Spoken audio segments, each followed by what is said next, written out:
Müəllim, sizə belə bir sual verim. Bax, əsərdə biz konflikt tərəflər deyirik də.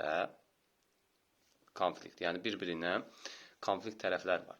Və bu Qarşı konflikt tərəflər, tərəflərin, bəli, ziddiyyət var da bir-birlərinin arasında.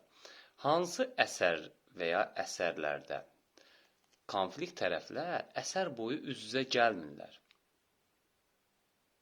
Məsələn, Mirzə Fətəli Axundovun Hekayəti Müsyö Jordan əsərində bunu göstərə bilərik ki, orada iki qarşı tərəf var ki, Müsyö Jordanla Məstəli Şah qarşı tərəfdir. Bir-birinə qarşı və qətiyyən əsər boyu bir-birlərini görmürlər. Bir də Müsibət Fəxrəddin əsərində nümunə kimi göstərə bilər ki, burada da Fəxrəddinlə Rüstəm bəy qarşı, necə deyim, nümayəndələri idi.